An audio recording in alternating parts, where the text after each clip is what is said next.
fairly basic words that this place must have been converted into a actual office at some point in its history. Ooh!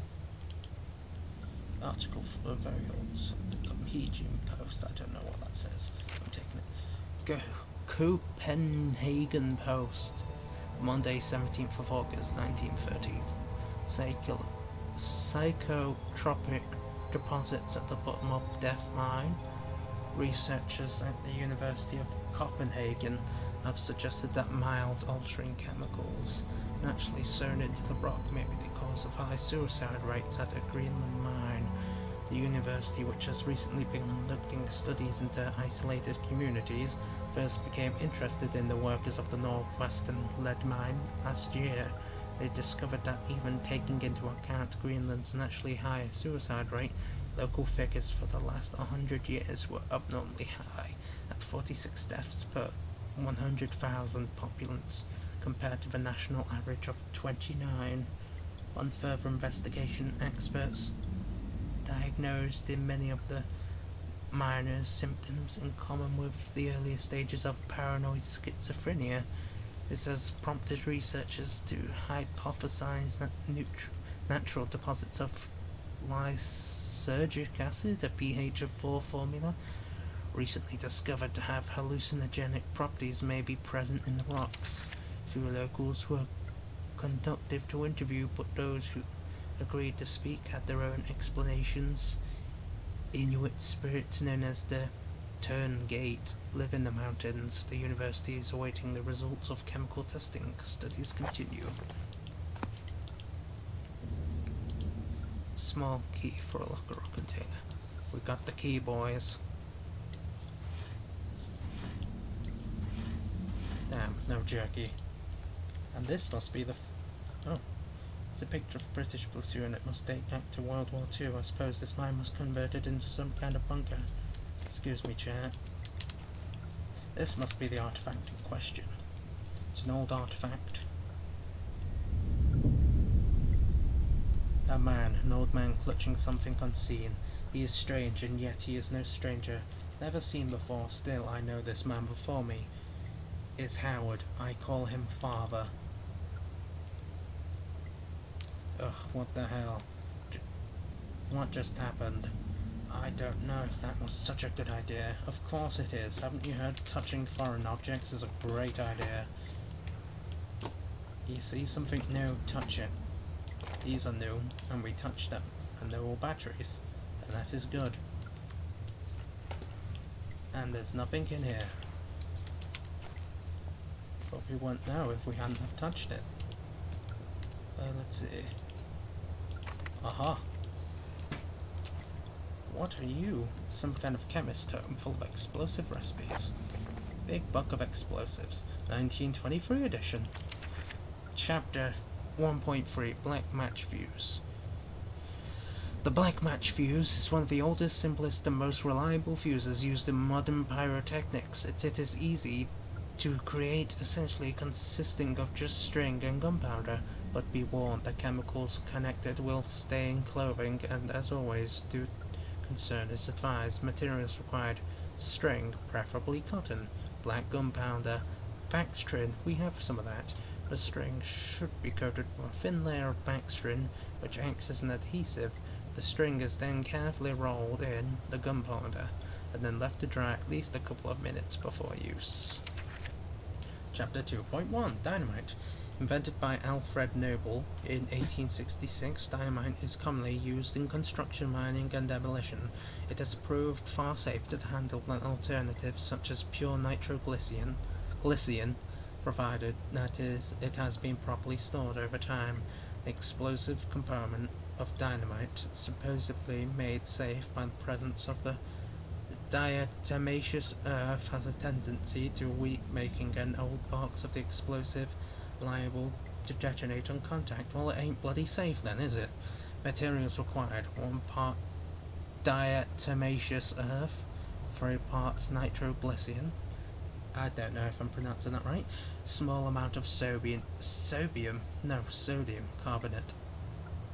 Text unreadable, and then simply form into a short stick some wrapping paper. Chapter 2.3, Trinitrotoluene TNT. TNT was first discovered in 1863 by German chemist Joseph Wilbrand, but it took some years before it yielded its true potential. This was because of the difficulty making it explode and the lesser detonation in comparison to dynamite. The main advantage was discovered by the German Navy, who employed TNT's relative explosive stability in order to cause massive damage to British warships. Their torpedoes could be detonated inside a ship's armour, rather than exploding on contact as did other shells. Chapter 2.6 Armstrong's Mixture. Armstrong's Mixture is included in this book as more of a point of interest than a viable chemist mix. The formula exists as somewhat of a legend in modern pyrotechnics, referenced by those knowledgeable enough to stay away from it. As death mix, it is incredibly volatile, makes it unsuitable for almost all potential applications. Materials required were as phosphorus, barium, barbium, I don't know. This mixture can be carefully and slowly mixed to minimize risks for chemists. Sulfur can substitute for some or all of the barium to slightly decrease sensitivity. I've never heard of that before. Fascinating. Let's touch this again. Oh, the whispers feel great on my brain. I may never get used to that. I'm sure you will.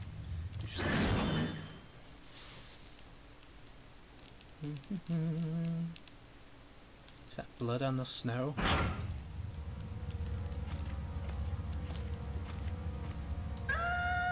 Oh god, is there something else down here? I just can't wait for whatever's around that corner. Need to hide. It's a popper.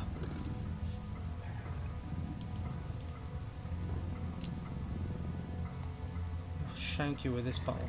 Jesus, I've never been this scared in my life. I can feel my heart racing if anything gets within more than a few feet of my hands, but I better not stare it out. Anything within my field of vision might panic me, and then I'm a goner.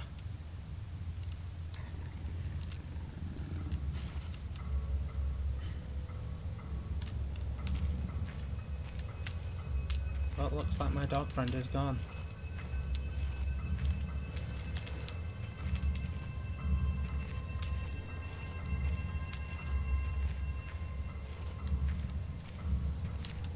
You can just hide behind this box.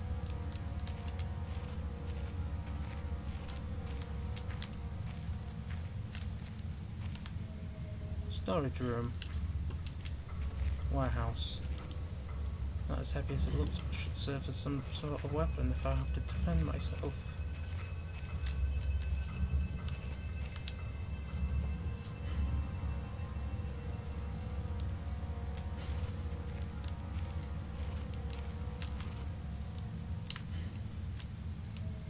Oh, what's happened? Did the game crash?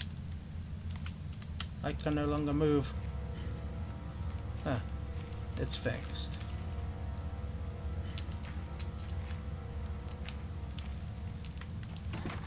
I've jotted down a note just in case.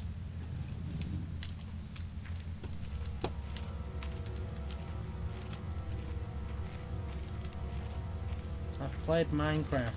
I know how to use tools like this. Office. We've been to the office, haven't we? Storage room.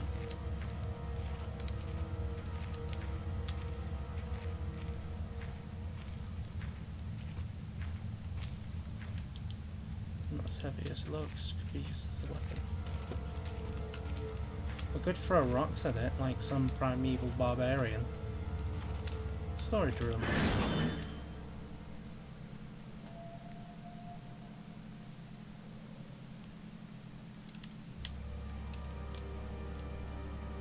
Music reminds me of Resident Evil, and I love it. Just gonna turn this a bit. There we go.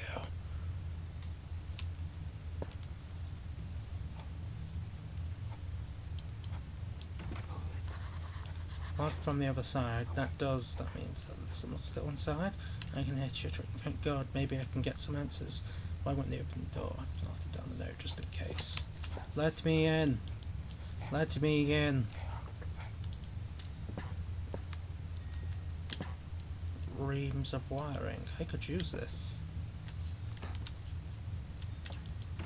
It's locked. Lots of paper boxes with rusty nails.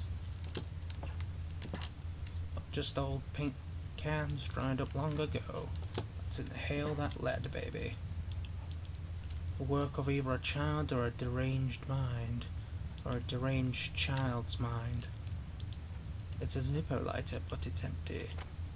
If this lighter wasn't empty, it'll be a handy thing to have. It's a crude representation of a scorched, writhing spider. Ow. A storage crate from transporting ore, I suppose. There's a draft coming from the base.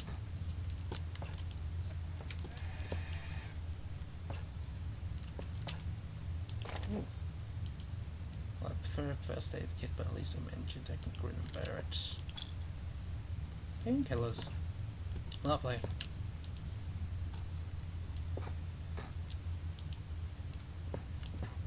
It's too heavy.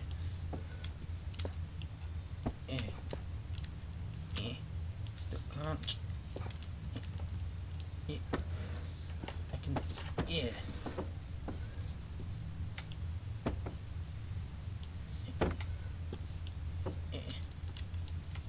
Let's just get this out of the way, and we can push it. Maybe. Can we push it? There we go. Nice. Neat in the corner. You can have your rocks back now. Thank you for letting me move you. This trapdoor must lead deeper into the rock to some kind of basement. Well, we'll deal with the basement once we touch this funny thing. It was different, but the same. This time, like I had more control, but over what? I wish I could lucid dream. I always just get lost in them, though. Ah.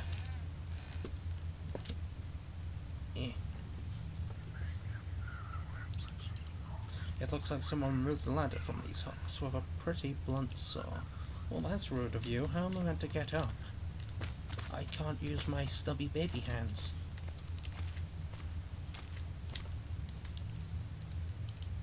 It looks like this basement's caved in some years ago. Something tunneled through here most recently, though. Christ, what sort of creature makes these markings? Spiders. I don't think spiders can tunnel. Well, what about what are they called? Trapdoor spiders? Yeah, they can tunnel. Okay, I thought those scratches on the wall. Spiders in small places. I don't know if I can go through this. I'm thinking near the pitter patter of tiny feet. Oh. Key.